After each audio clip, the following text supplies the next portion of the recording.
he chose to speak about is to get to a lot of people. As a matter of fact, the Dayan himself wrote a kuntres just on this sugya that's in this farm here that we have, and this shir is also a chelik. Every Sunday we try to learn Hilchos Choshen Mishpat, certain sugyas and anyanim. We're starting a new sugya after winter break. We're going to start a new sugya, and everyone's welcome to join as well. And that's a lot to do with the encouragement of the Dayan and to continue promoting and learning these halachas. So it's a big covet to call on Rav Khan.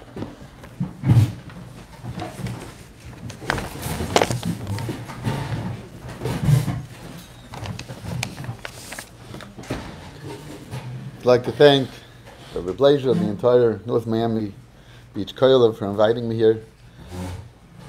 Today's topic is going to be a Geschmacka topic, and it's actually very negeya, especially in such a city as North Miami where we're growing. There's constant growth. I come back year after year, and there's more and more, completely unheard more from people. I remember this type of situation when we had Lakewood. This is going back 30 years ago, so you're like a generation behind maybe, but this is how it is. It's going to wax and wax and wax in Yom Hashem. So I want to start off with a story. The story is as follows. It's a true story. It happened 500 years ago. Maharam Padava, he was one of the Gedolim that lived at the time of the Ramah. He decided to embark on a mission to reprint the Rambam. What we have today, the Yad HaChazaka, the Rambam, he decided he's going to reprint the Rambam. Make it nice. And in fact, Ad HaYoim in our Rambams, sometimes you'll find in the bottom of a Kesem Mishnah and bottom of a Magid Mishnah a small ha'ara, and that ha'ara that's in the margin is from the Maram Padava. It was his ha'aris. He hooked up with a certain publishing press, and together they went to undertake this daunting task. It was very expensive. Printing in those days was exorbitant. It was very expensive, and he undertook to print this Rambam with the hope that when he sells out the Svarim, he'll be able to repay all the halvos that he took to print this Rambam. At the same time, there was another publishing press, a famous publishing press, Marco Antiano, who was very insulted that the Maram Padva didn't use him to partner with him to print the Rambam. He used his competition. And this guy decided that he's going to teach Maram Padva a lesson. And what he's going to do is he's also going to reprint the Rambam. And Kachava, the same year that Maram Padva printed the Rambam, about a half a year later, this other publishing press decided to print the Rambam, and he decided that for whatever price Maram Padava is going to sell the Rambam for, he's going to sell the Rambam for a gulden less. A gulden was a Polish coin at that time. It was a golden coin. He's going to sell the Rambam for a gulden less. So if Maram Padava is going to sell the Rambam for 20 gulden, he's going to sell it for 19. If Maram Padava decides for 15, he's going to sell for 14. He's going to undercut Maram Padava in a way that will put Maram Padava out of business. No one would want to buy the Rambams from Maram Padava, and basically he'll go under. He'll go bankrupt because he borrowed a lot to make this happen, and now he won't be able to pay back. And now became the Shaila for the Hamoinam. What do? Here we go to the Svarim store, and we have two Rambams for sale. One is by Maram Padava, and one is by this guy. And Maram Padava's Rambam is more expensive.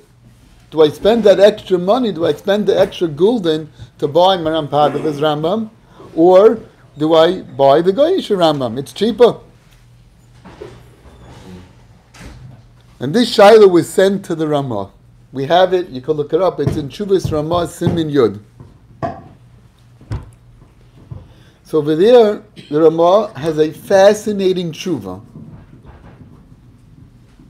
we has 4 different reasons why one must buy Maram Padiz's Rambam and not the Goyish Rambam.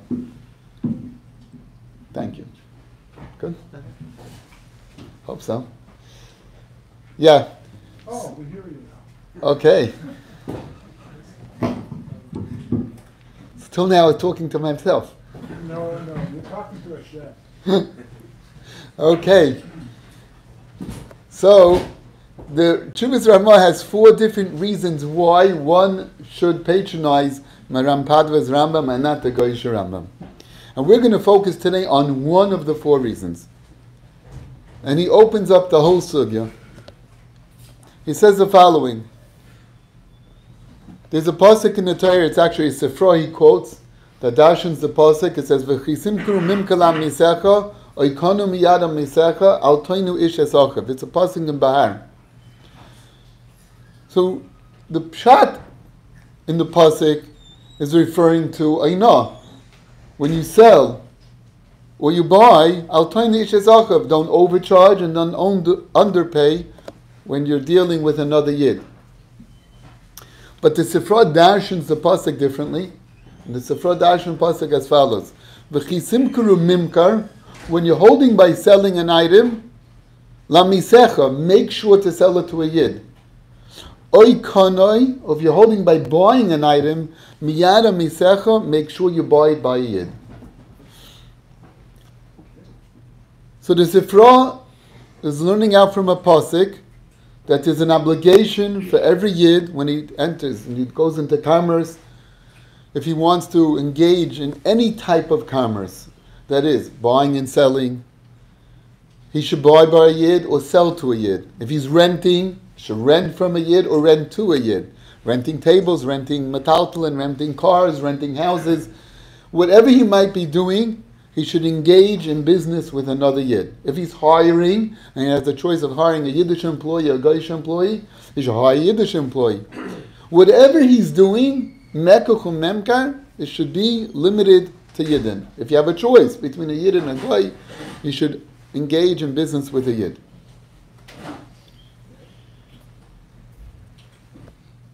The Ramah then takes the Sifra one step further.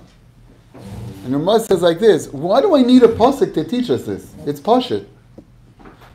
It's pashut. Of course, if you have a choice of patronizing a yid over a guy, of course you're supposed to patronize a yid.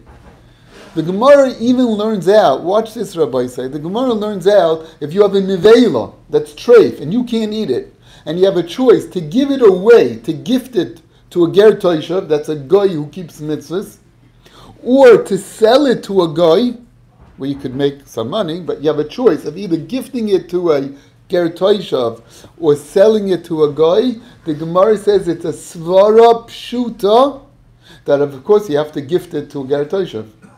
Because for a ger toishav you have a mitzvah of exakta boy, and for a guy not. And part of the exakta boy, part of supporting, part of helping out a ger toishav is such a thing. You gift him items.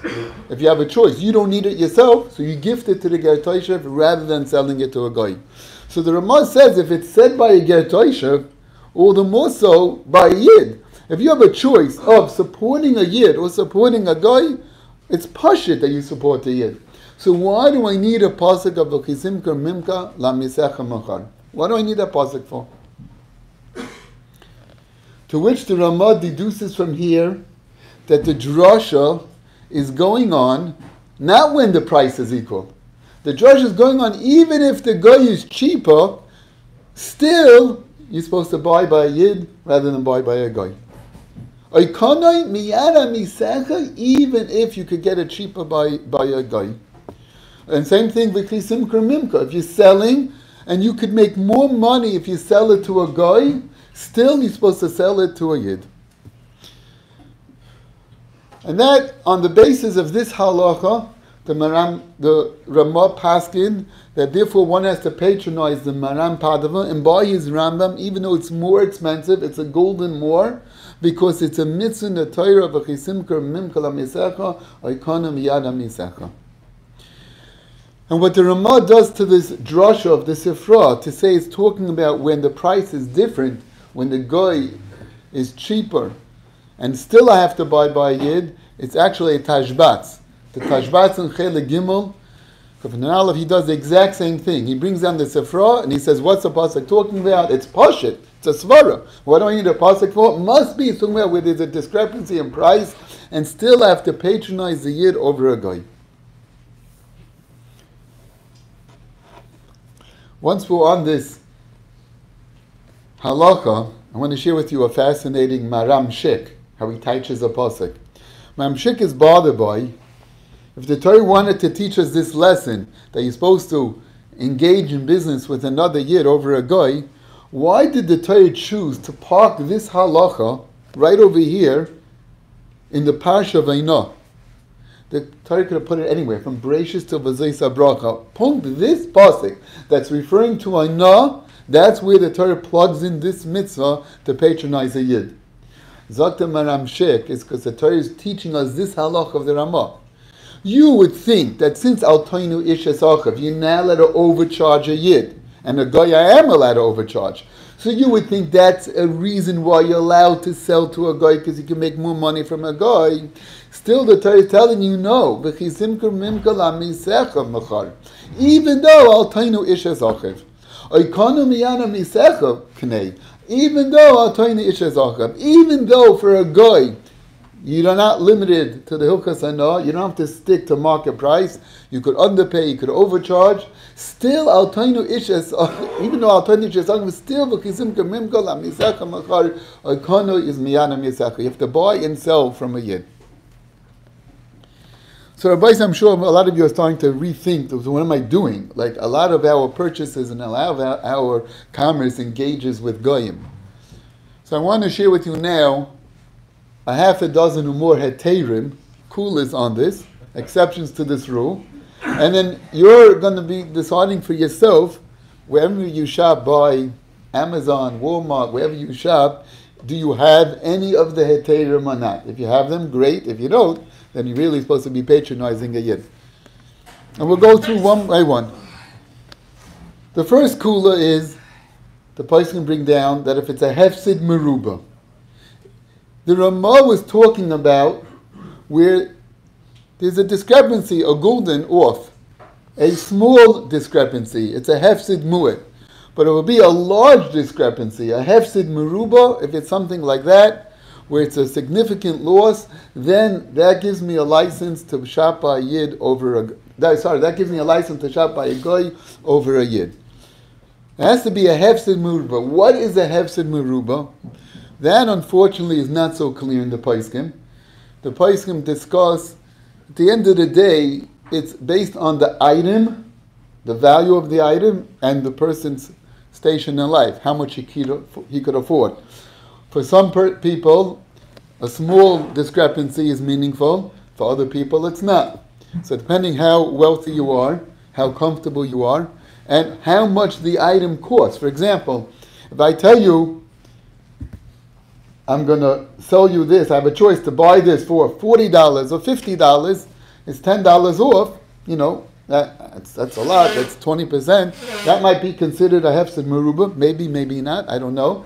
But if I tell you I'm buying a house, and the house costs $700,000 or $695,000, and it's $5,000, but I think we could all appreciate that in the big scheme of things, $5,000 in a $700,000 purchase is like insignificant.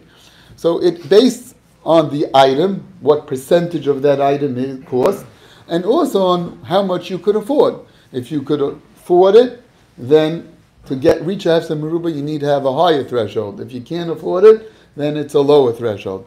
So I know I'm not giving you a clear hagdara, but I don't have one. That's what the Paisim have. The Paisim just discussed. Here's one Paisim who wants to discuss, maybe it's a sixth off in price, but others disprove that. So basically, we're talking about a hefsid meruba. If it's a hefsid meruba, then you're good to go. Okay. That's the first heter. And we could discuss how to dan a hefsid meruba. A hefsid meruba, do you go by one purchase? Or what happens if every single week I make a shopping?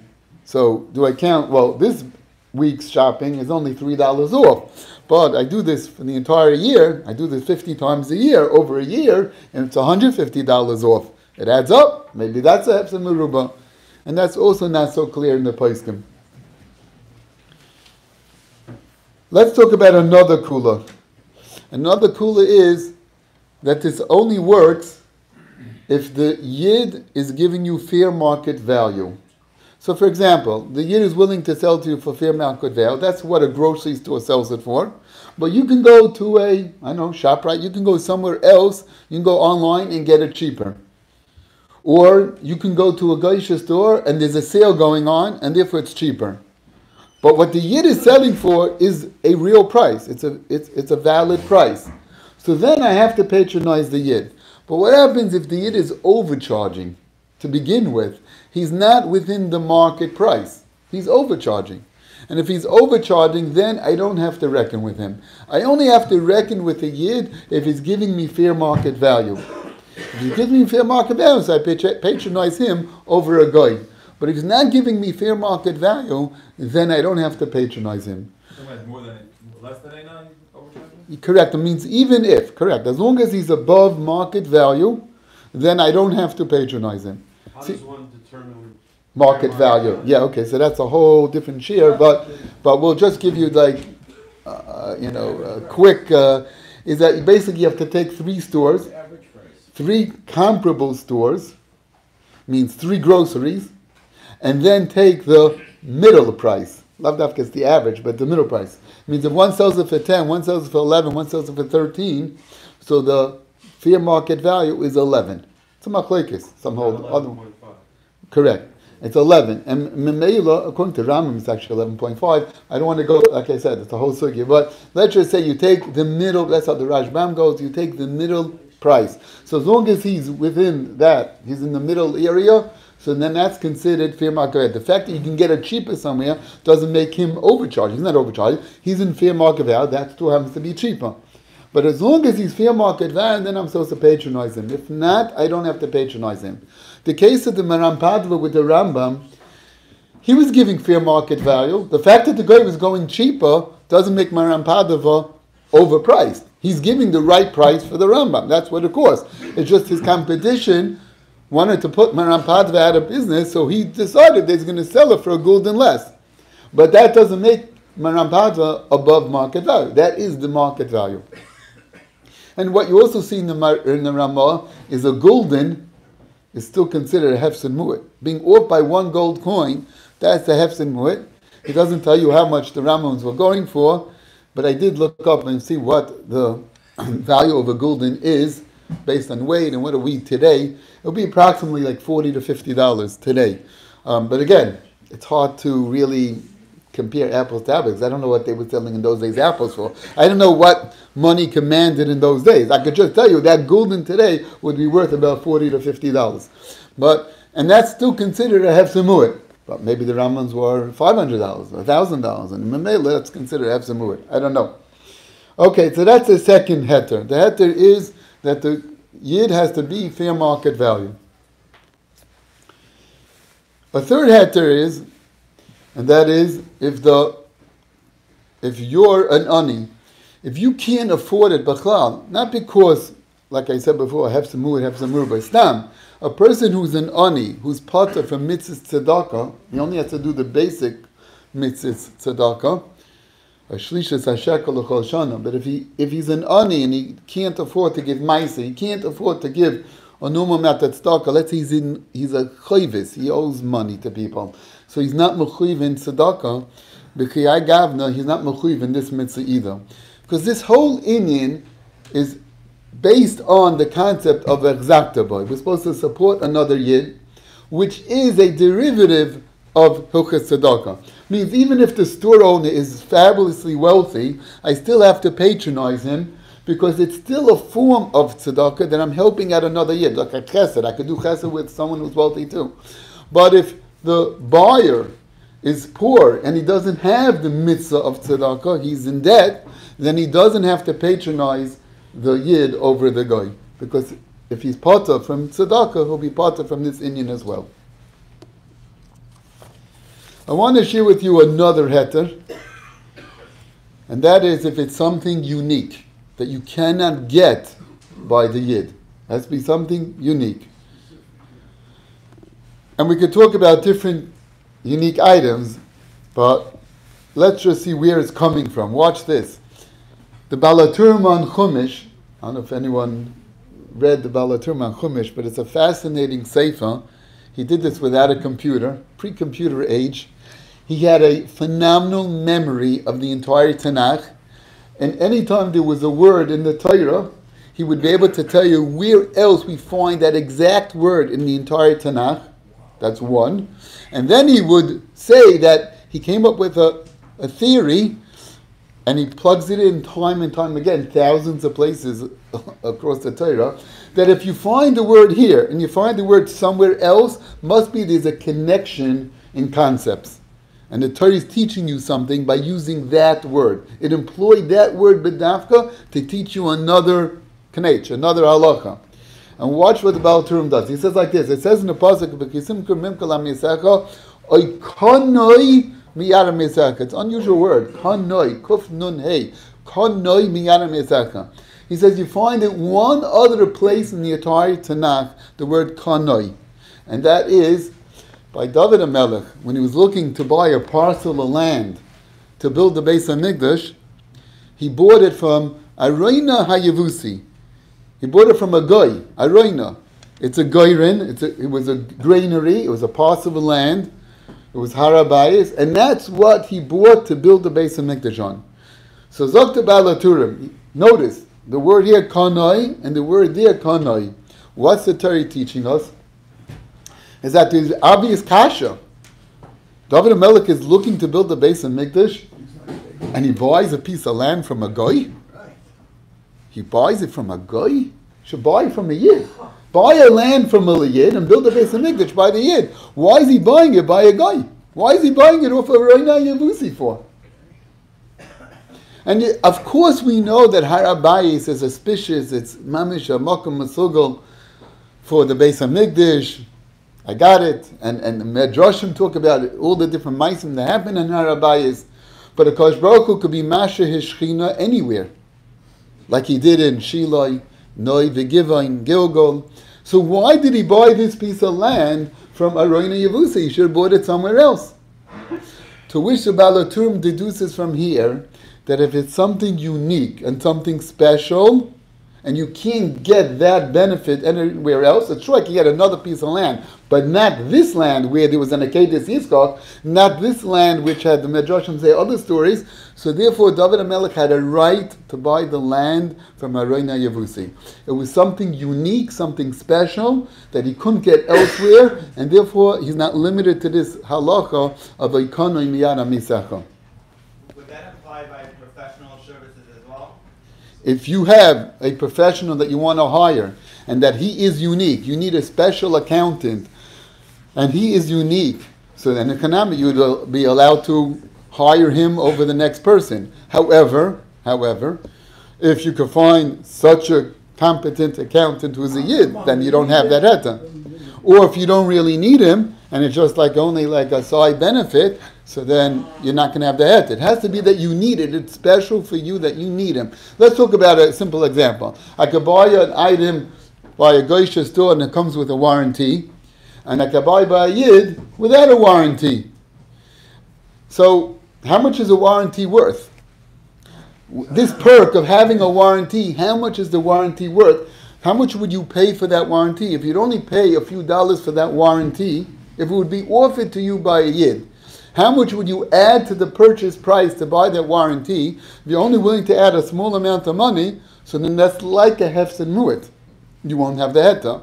If you would pay a lot of money, it's like a hefsin meruba, so then you have a right to buy by a guy over the yid.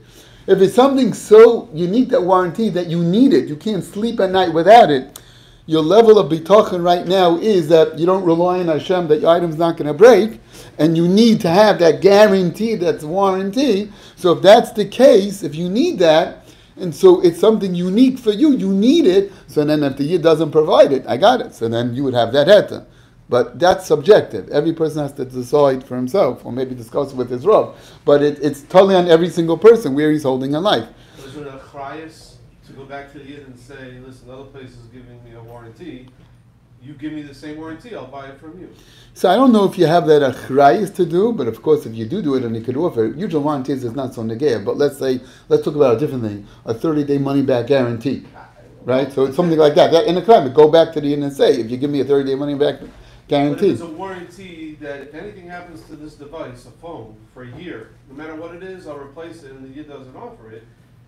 The price of the phone is really the price of that warranty. So how much would you pay extra for that warranty? How much would you pay? The Yid would tell you, okay, I'll give you that warranty, but I'm going to charge you $10 for it. You're buying it? So Apple charges $200. One second. What is that? What was it? If the Yid will tell you, fine, I'll give you that warranty, but I'm going to tag on $10 to the bill. Are you paying it? Depending on the price of the thing. Okay, very good. So that's why you could get how much you'd be willing to pay for it. We'll get indicative of how important it is, and if it's a hefsa meruba, hefsa mu'id. There's a market for the warranty. If you're buying an Apple phone or a new phone, the warranty is $249. Okay. A lot of money. Okay, that's because it's those type of phones may be more expensive and more vulnerable to break. All the phones you want to buy today, except for the flip phone, are going for $1,000. Okay, very good. All What right. about if one has the option of financing, one doesn't?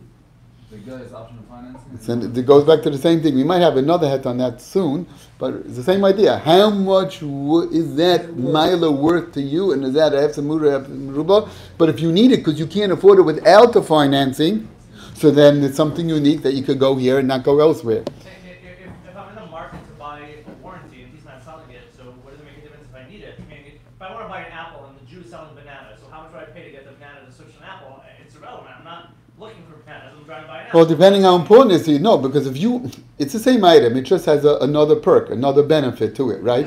Let's say they both sell an MP3 player. Okay, they both sell MP3, Sony MP3 player, both sell it. Good.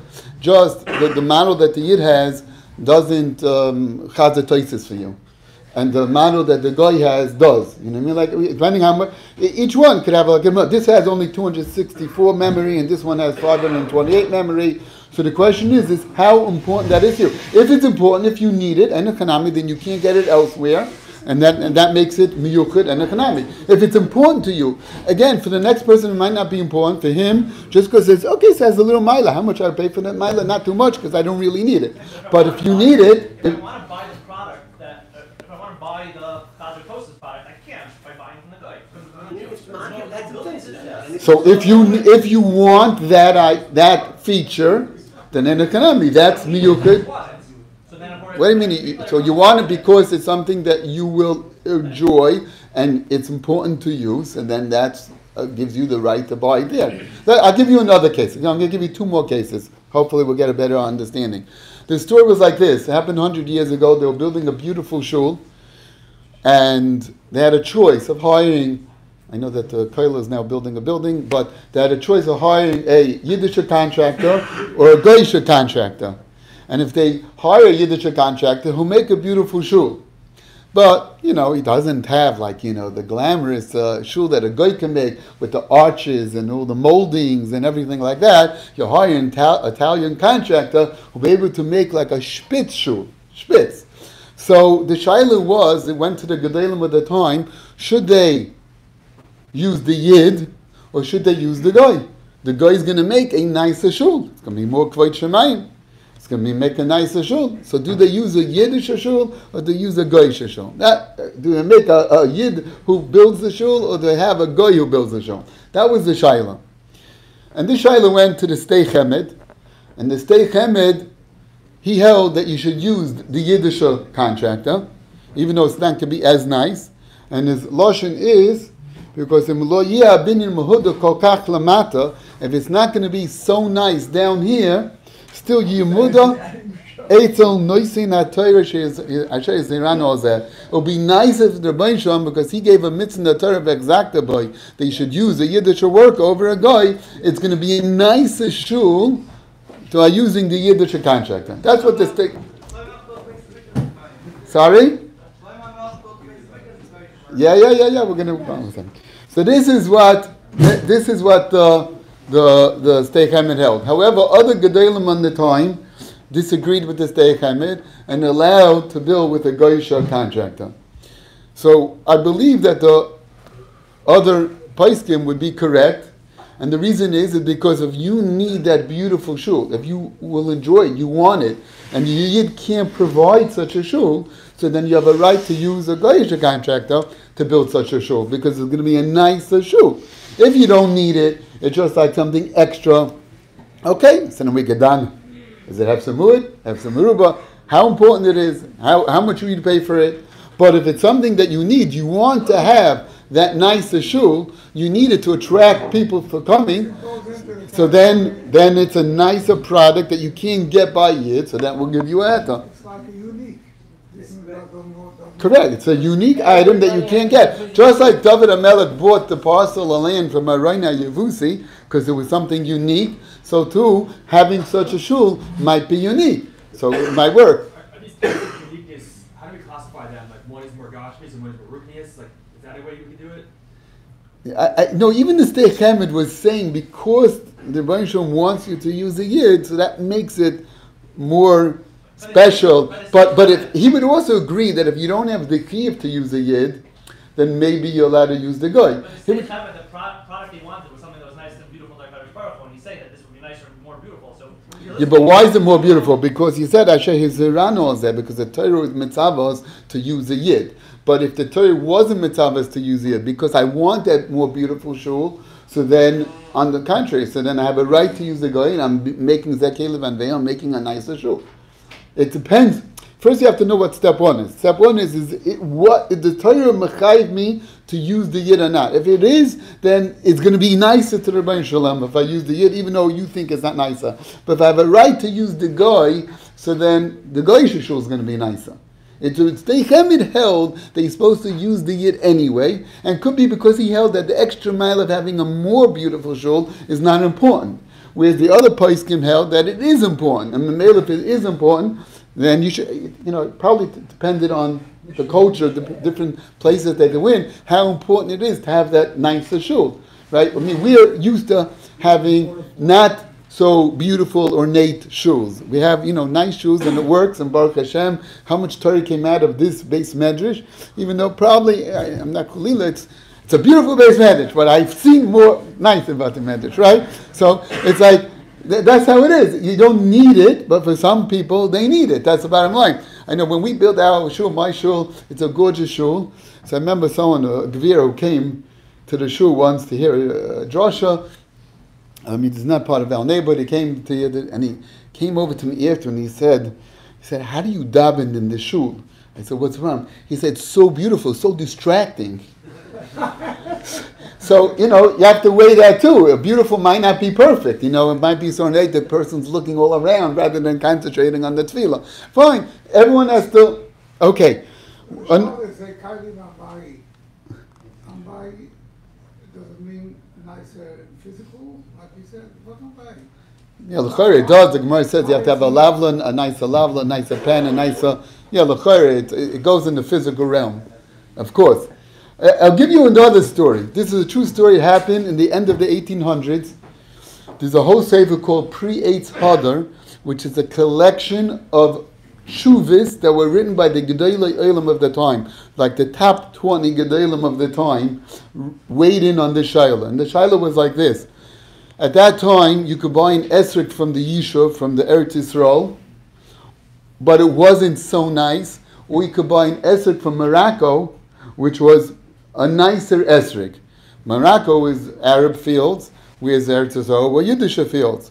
And the shaila was, do I buy the esrog from the Yishuv, from the Eretz Yisrael, the Esrogim, or do I buy an esrog from the Moroccan? I'm not weighing in whether Moroccan esrog is an esrog or a lemon, I'm not going there. But this was the shaila of the time. Do you buy an esrog from the Yishuv, or do you buy an esrog from a Moroccan esrog? Good? And a number of the Gedolim weighed in on the Shaila, and some want to suggest you have a mitzvah of exacta boy, and therefore you have to buy by the Eretz Yisrael the Esrogim. And others said, not like that. There's a tshuva from Nimra Yosha. Nimra Yosha said, you don't have to buy the esrog from Eretz Yisrael because the Moroccan esrog is a nicer esrog. Since it's a nicer esrog, and I can't get this esrog from Eretz Yisrael, and I'm makbid to have a shena esrog, a pre-Eitz Hada, Memela, this esrog is unique that I can't get by a Yid, and therefore I have a right to use a guy because I can't get this esrog by a Yid. Which is the exact same thing. Yeah, again, could be for the other Gedolim, wasn't as important to have such a nice esrog. Everyone has to weigh for themselves. Is it something that I need? I don't want that other item? Or no, it's just like a nice add-on, a nice perk. And how important is that perk to me? You're bringing an example it's the mitzvah is to pick the nicest one, but it's not. Is there a mitzvah? You're saying the mitzvah to pick the nice shul or the nice. There's the mitzvah on Pri-Eitz Hada, by the way, is just a description of what type of fruit we're talking about. So we're talking about an esrog. The mitzvah to make and buy whatever nice esrog is, of course, the regular mitzvah of hiddur. On all mitzvahs, you have a mitzvah of hiddur, at shlish, whatever that is. So it's not a new mitzvah of Pri-Eitz Hada on the Hada. Pri-Eitz Hada is just a definition of what fruit we're referring to. We're referring to an esrog. That's Pashup Pshat. Okay, I know you could say, why did Torah call it like that? It's Miramis, I got it, but the Pri-Eitz Hada to teach you need an esrog. And how come you need a nice esrog? That's because of Zakei Levanveyo. That's how it goes. Good? That's how, all right. It's halacha picking a Jew. Does it make a difference if he's religious or not? Oh, okay, good. I was going to skip that one, but okay, once you did it, we'll talk about it. Now we're gonna get into it. Has intrinsic hither looks nice, or the more the hooded one is the one you should use. What has the hither? They're not different than the shul. The shul intrinsically looks prettier. So the hiddur and the esrog is also whatever you say here. You know, Hasidim hold hiddur means it's nice, and the Litvish hold hiddur means it's milkus. It's whatever you feel is hiddur. That's what you should be doing, right? Okay, so the Hasidim and the Litvish have the same machlokes when getting married. You know that, just the other way around. You know what I'm saying? How was that? The Hasidim hold you're supposed to marry a miyuchas dika girl and have a nice esrog, and the Litvish hold you're supposed to. Okay, yeah, we'll let you think about that one. Okay, good, fine. So, yeah, okay. So let's go back. Let's go back to your shaila about a Friar Yid. So before the Rav goes into that, can the Rav also add in weighing a Yid to a Ger Taishav and a religious Yid, non-religious Yid also to a Ger Taishav? Fine. So we could talk about Ger Taishav. The thing is, the Ger Taishav is not negay today. So because we don't have a Ger Taishav today, it's not negay in a practical sense. It's not. We could talk about it conceptually, but let's talk about practical. Have a choice of a Frum Yid versus a Friar Yid, or a Friar Yid versus a Goy, and let's weigh these variables. And it's like this. Someone who's Fry, but he's a Tinnik Shenishma, which is probably most of the Fry people in America today. So they have a din still as a full-fledged Yid. They're a Chicha. You have to love them just like you love anyone else, any other Yid. And therefore they're entitled to the same rights to every other Yid. So therefore, if you have a choice of buying by a Friar Yid, who's a Tinnik Shenishma, or a Goy, you have to patronize a Friar Yid over a Goy, again if he's a Tinnik Shenishma. Now, to add on that extra pasuk of the Ramah to teach you, even if it's a different in price, that's not so pashut. Bishlam, if it's the same price, yes, you have to patronize a Friar Yid over a Goy.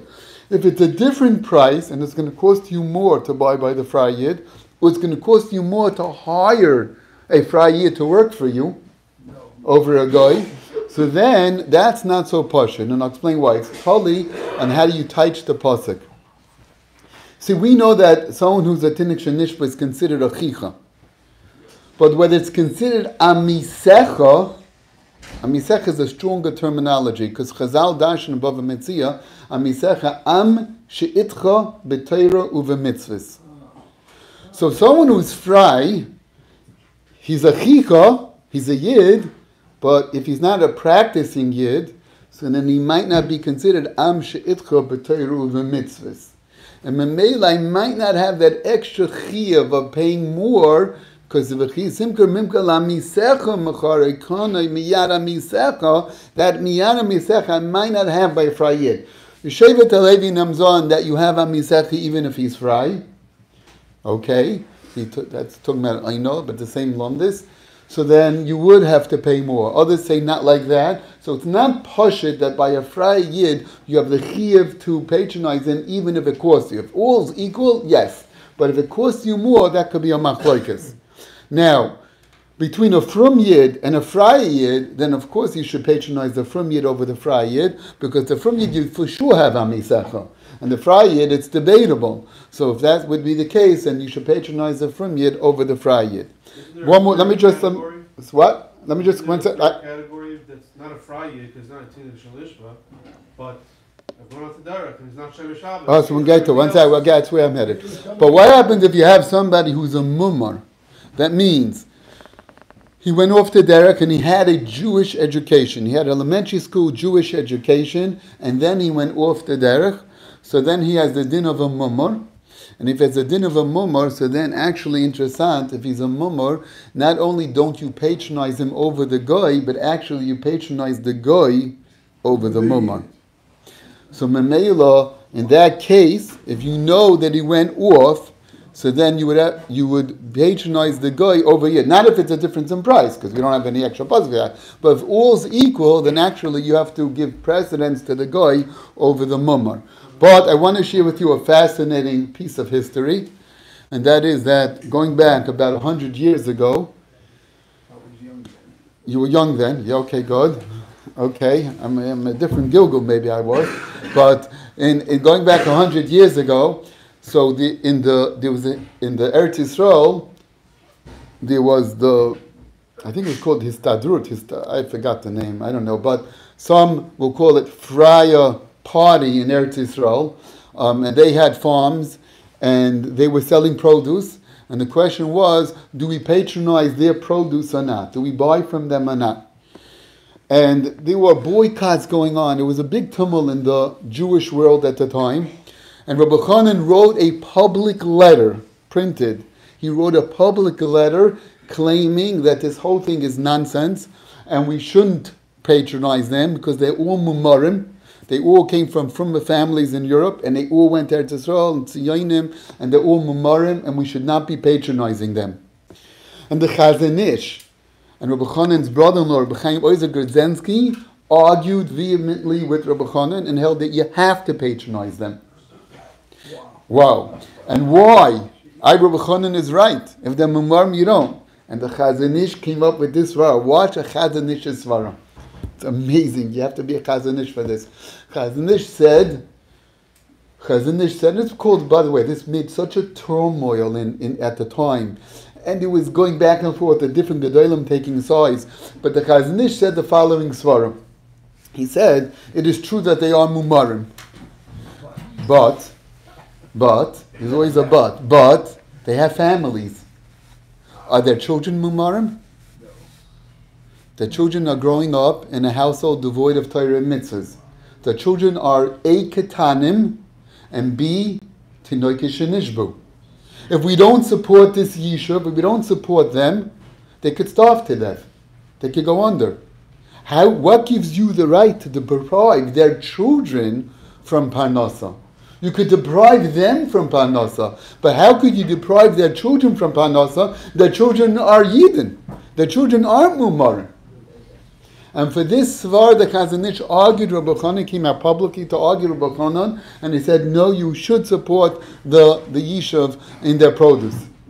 It's a fascinating. Grada, later on, recently I found a Beis Meah and Even Ezer that quotes a tshuva from Rabbi Kiva Eiger. We don't have that tshuva. It's not printed, unfortunately. But Rabbi Kiva Eiger writes to the Beis Meah about a different topic, but also the concept of a mummah. And Rabbi Kiva Eiger says the exact same svara, that even though they are mummarim, but their children are not. So this svara, Chazon Ish was mechaven to Rabbi Kiva Eiger, and based on that, he held that, yes, you still have to support them. So even though a mummah you don't, but it's not so pashut. If he has kids, and they're poor, and the kids are going to suffer because of that, so you might still have to patronize the mummah. Is there any in between a from and another from person? Meaning Pashtus, someone who has a bigger mishpach, or someone who's not as well to do? Or yeah, so if he's an ani, so of course then you have a greater Indian to support them, exacta by over the next Yid who's not an Oni. But larger mishpachas lav davka play a role. There could be other things that play a role. Talmud Chacham plays a role. Watch this: a kohen and a Levi plays a role. If you could buy by a kohen and buy by someone who's not a kohen, you buy by the kohen. Of course, I'm in the gay bedava. So you have different levels. But Pashas, what we're talking about here now is Yid versus Goy. So. Zazen is just on a global level that if we all boycott them, they want to have food. But on a personal level, me buying from him is not going to really affect his kids on a transactional level. So does that mean my transaction I should buy from a... Okay, but if a lot of people come to the shir and hear the shir, so we're going to have a problem here. Probably one of the biggest expenses that people spend in this neighborhood is for contractors. Now, there's a lot of factors. One is price, but the other, maybe a bigger factor, is reputation of a Jew over a Gentile. What's your position on that? So I can't speak for the reputation the contractors here. I'm not aware of them, but I could just say in general, if reputation is meaningful to you, it's like having that warranty, that 30-day money-back guarantee. If it's meaningful to you and you can't go with the Yid, and you're making an assumption that the Yid doesn't have as good a reputation. I don't subscribe to that, but if that would be the case, and it's meaningful to you, so that would give you the right perhaps to use the guy. If not, not. If it's just like, oh, Garada, he had 3 stories and he had only 2 stories, or all the Goisha mess-ups you don't hear about because it was done in Goisha homes, doesn't mean that he has a better reputation, you just didn't hear about it. So then you have to be really honest with you, is it really true or not? But if we can establish, yes, that the guy does a better job in economy, that might give you a right, maybe. For a lot of people, time is worth money and convenience. There's a lot of apps out there, for example, like Instacart, Uber Eats, where I know, for example, Instacart, I know I'm going to be paying more for groceries than if I go to a Yiddish store sometimes. But it's convenient. I can have my groceries delivered at 7 o'clock in the morning and 7 o'clock at night. There's one regard now to say,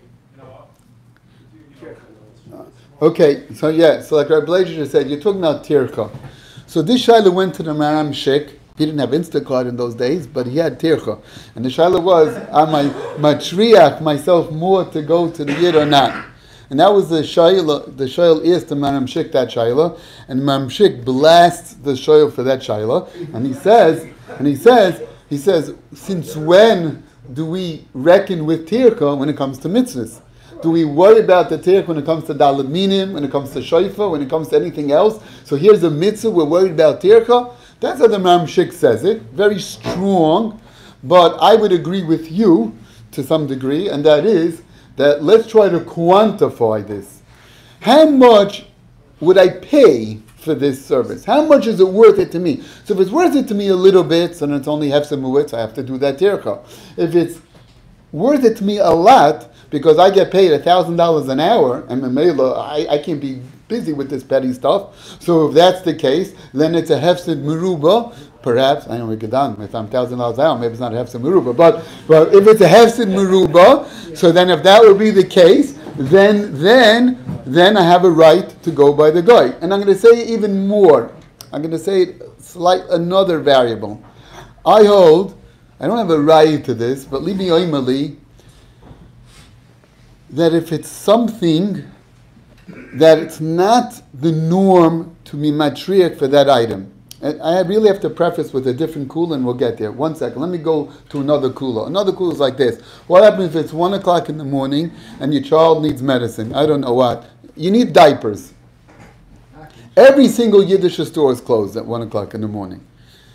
Baruch Hashem, they have to get up in the morning and daven and learn. But you could have, I don't know what's going on over here, but CVS says you can have stores at Bayos. We have 24/7 stores, no problem. So I go to the store in the middle of the night and I buy that baby nipple. I buy whatever I need because I need it now. So are you going to tell me I'm now allowed to buy it now because I'm supposed to be buying by Yid? Or do we say, well, if I need it right now and I don't have that option right now to buy by Yid, then I have a right to buy by a Goy. So there's a Rabbeinu Hillel that's mashma, that the only time you have to patronize a Yid over a guy is because you have the choice in front of you. You have a Yid and a guy. But if you don't have it by the Yid, because right now he's closed, and I need it now, so then I have a right to buy by a guy. Now, it doesn't mean that in the afternoon I could have bought by the Yid, but I want to wait till the night, till the Yid closes the store, and then buy by a guy. Now, that I'm not saying. I'm saying that if you now realize that you need the item now, and you can't buy it by the Yid, then you have a right to buy it by a guy, because it's not Shneim Lefanecha, because the two options are not in front of you. So I want to suggest the same thing. If, let's just say, you have to buy a box of Cheerios, and the only place you can get Cheerios is in Aventura, and from a Yid. And over here, I'm just obviously making up a story, it doesn't exist, but just to say, and over here the stores don't sell Cheerios. They don't sell it. For some reason they sell the other brands, and your kids like Cheerios, and you want Cheerios, and you can't get it here. And the bottom line is, the only way you could get it is by going to a Yiddish store in Aventura, or buying by a Goyish store over here. So I hold that, look, I don't even know how far Aventura is from here, but I'm assuming that it's not close. I'm like in a whirlwind of where everything is. But let's just say it's something that's unheard of. No one schleps that distance to buy a box of Cheerios. For that, I know if I buy a car, I understand, I'll schlep a half hour. But if I have to buy a box of Cheerios, I don't schlep. So if that's the case, so you can't tell me, oh, but who cares about Techa, go schlep. It's like Shneim is Einem Lefanecha. What's in front of me is only the Goyish store. The fact that there's a Yiddish store in Miami Beach, no, that's not in front of me. I live here in North Miami. That's not in front of me. If it's something that I normally or people do schlep for, good, and then that means Shneim Lefanecha. But if it's something that people don't schlep for, then that's Shneim is Einem Lefanecha, and that would give you a right. Good. Well, yeah, a question I have is it possible to consider using a goy as a middleman between a Yid and a Yid? For example, I could go to Amazon and get a cheap rate on whole shots of Gomorrah. You can? Go to Amazon, I can buy a whole shot. You can buy shots on Amazon? Okay, good. You're saying the Yid is the one selling it. Who's selling it by Amazon? It has to be a Yid. Is Goyim selling shots on Amazon? Not the printing press. The same printing. Yeah. So what's your question? You want to know, do you go directly? By the way, by Amazon, they have two different... I want to get a shot of I want to get a whole shot, a whole complete shot. And I think a goy is obviously selling it, but it's through Amazon. Oh, yeah? A goy is selling it? Okay, look. Amazon is a goy, or the company is the goy that sells it? Amazon is selling it. If the Yid is selling it on Amazon, so the way it works, they have two different ways, but then it's the Yid who's really selling it, just Amazon takes a cut. There are different ways how they do it, right? Amazon's a public company. But, we could talk about, but I'll give you a similar story. Watch this. I could go I don't know what's going on here, but I go to my gas station, a Goyish Exxon station that's selling Chalav Yisrael milk, or I could go to a Yiddish store that's selling, I don't know, let's say Chalav Stam. I'm not talking about Chalav Stam versus Chalav Yisrael, but saying, let's say cheese. I could go to Pride of the Farm ice cream. I could go to a Goyish store and buy a Jewish product, or I could go to a Yiddish store and buy a Goyish product. I could go orange juice. I have two choices: Pride of the Farm or Golden Flow orange juice, or I could get Tropicana orange juice. I could go to a Yiddish store and buy Tropicana, or go to a Goyish store and buy the Jewish orange juice. Do I have exactly if really the person I'm buying from is a goy, but he's selling a Jewish product? And that's a tumult amongst the boys. It really talks about that Shiloh, that pre-Eitz Hada.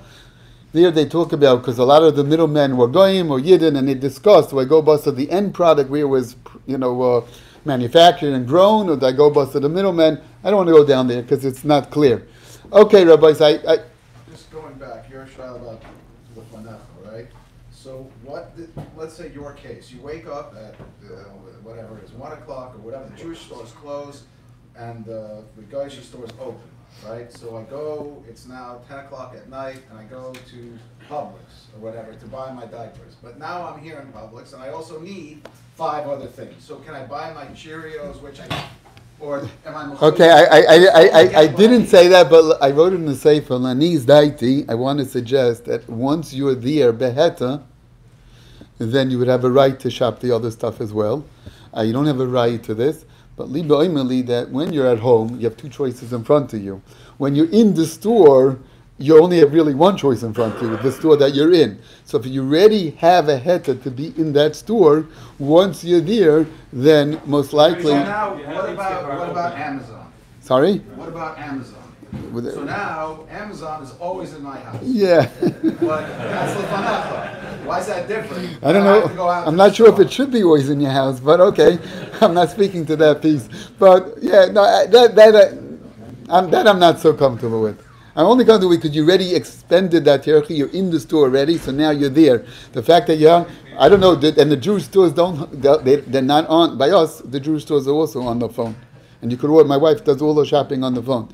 She, without the internet, whatever. I mean, you have a closed, the way we have by our phones, a closed internet, so you can't get onto the internet. But you have certain apps from stores, and on those stores, you can. My wife does all the shopping, the from stores groceries on her phone. She doesn't go into the store, and economy. But I don't know if I can't speak for Florida. I don't know what's going on over here. All right. Do you have to check every week the prices to see if it has to move or it has to go up?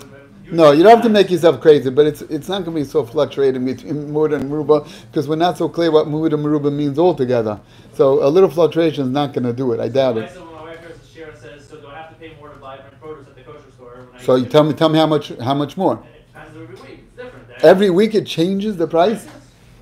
And you know every week the difference between Brazilian and going? So you have to find out what is it generally, how much cheaper is it, and let's decide if that's considered hefsa muruba and hefsa mu'et for you or not.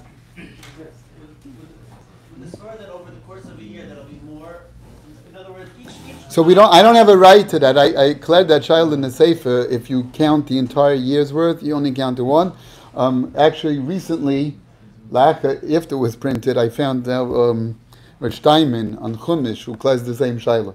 But there's no right either way. If you don't go by each time, then over the course of a year, it's going to be absolutely. So let's ask afterwards. Ask the question. Yeah, okay. Let's try to figure out. It only thing. Let me take his card because he was the aider. He put it in first, but everyone else is acting. Not that this is the Q&A session, but I want to go back to what Shul Brass said about reputation, not specific to contractors. This is one of the reasons I actually wanted to come and to be able to ask this shot. What business are you in? Since the already Rob addressed. speaking. So the door was open about reputation. I wouldn't say reputation, but let's say not me.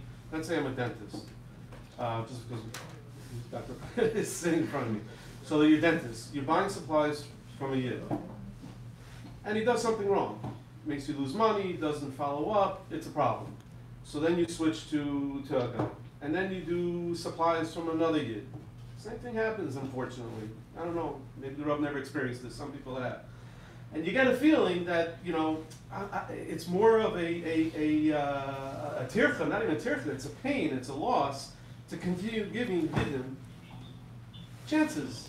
How much does the Yid have to continue doing it before I don't think the Sahara says, not doing business, Yeah, I don't think you can ever assume just because two people made a mistake, then assume that the third one's going to follow with the same mistake. I don't think they have the right to do that. Every person deserves his chance, and just because they made a mistake doesn't mean the next one's going to. Maybe the next one is more capable, more technical, and more organized, and I don't think that is a license. Okay. Between a Jew and a Jew, both are from Jews. Is there any difference?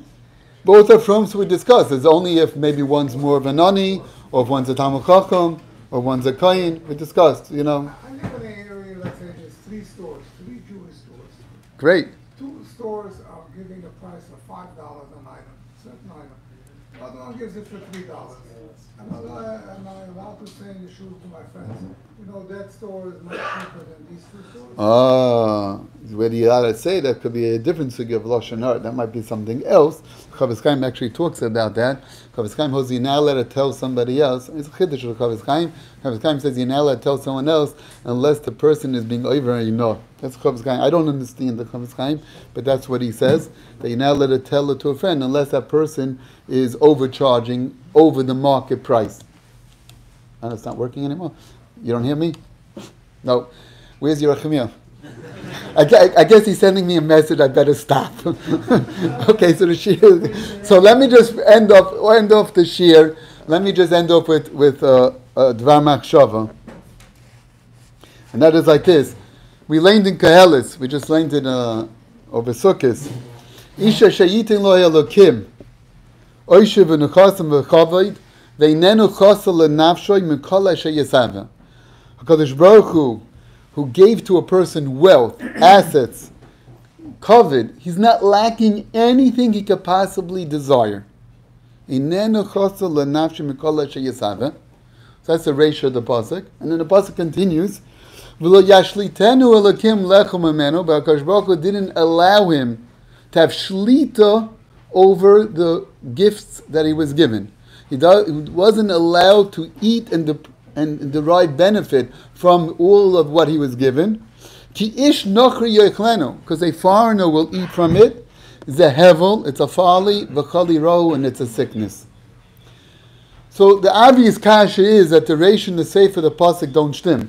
The Zohar is the kasha, Rashi, we just started off with saying he has everything he could possibly want. He's not lacking anything. And then the end of the pasuk says, but he was not given shlita to derive pleasure from what he was given. So did he derive pleasure or didn't he derive pleasure? The beginning of us says he was not lacking anything. So it sounds like he enjoyed all that wealth. And then the end of the pasuk says, he didn't have shlita over his money. What is going on? So I want to suggest that the pasuk is referring to the topic that we are referring to today.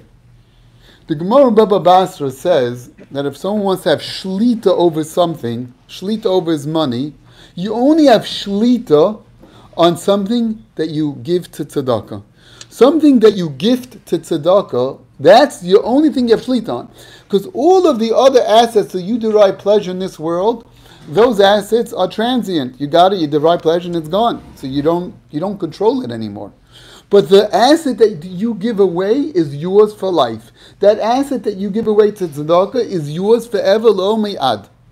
I'll share with you a story from the Kapishnitzar Rebbe. The Kapishnitzar Rebbe, once a nani came to him and was telling the Rebbe that he has no hat. He has no hat to wear. So Kapishnitzar Rebbe felt bad for this person.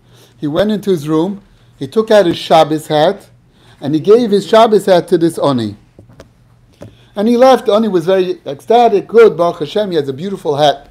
The family was upset at the Rebbe and told the Rebbe, okay, I understand the Rebbe wants to help this oni, and I understand you want to give away a hat. You had to give away your Shabbos hat?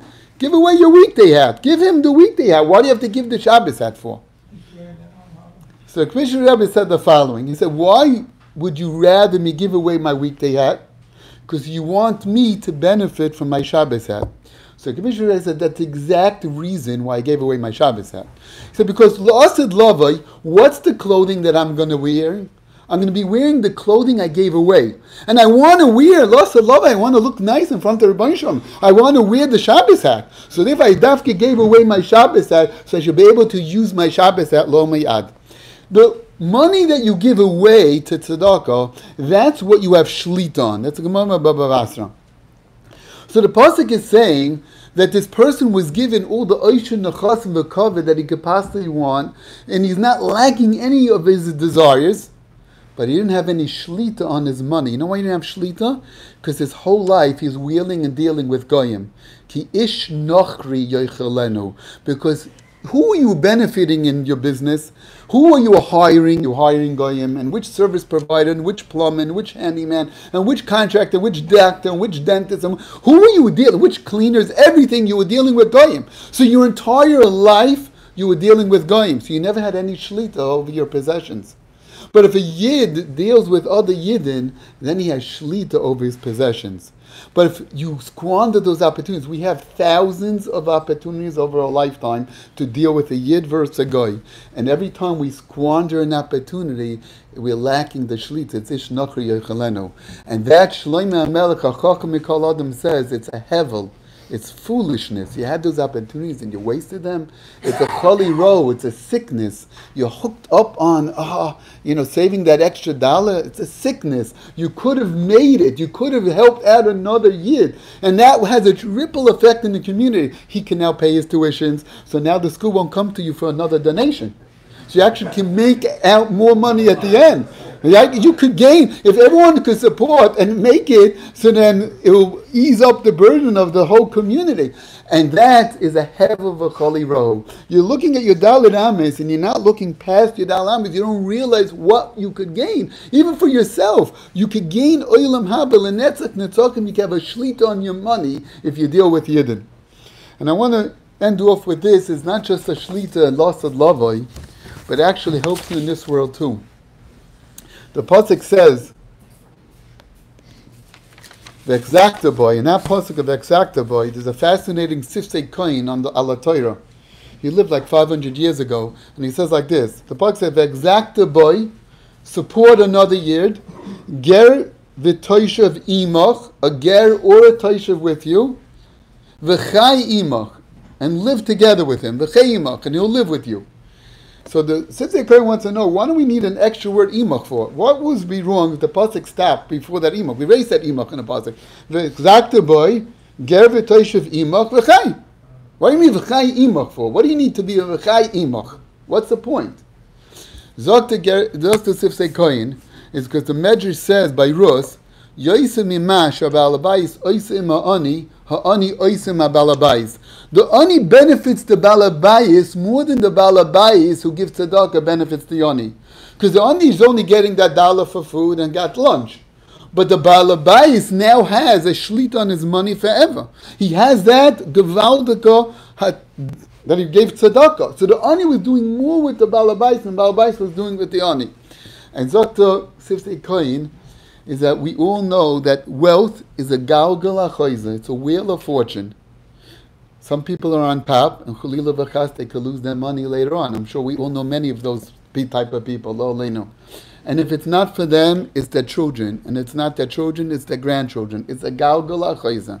We don't find daris and daris of wealthy people. That's how it goes. It's a galgal achoiza ba'olam. But Dr. Sifsei Kohen, what stops from the wheel from turning? Right now you're on top of that wheel. What stops from the wheel turning and finding yourself chalil on the bottom of that wheel? What could keep the wheel in place that you're going to be on top? And Zakta Sifsei Kohen says that's what the pasuk is teaching us. V'echzakta boy. If you grab on to the yidden, you hold them up, then you're holding on to the galgal achoiza, and you're preventing the wheel to go down. That's v'chai imach. With you, you are helping yourself. When you help another yid, you're helping yourself that the wheel doesn't turn. It's v'chzakta, but you're holding on to that wheel that it doesn't turn. Memela, the ani is doing more for the balabais than the balabais is doing for the ani, because the ani is making the balabais into a noisin, into a giver. And he's going to remain that giver. If he supports Yidden, he holds on to being a giver.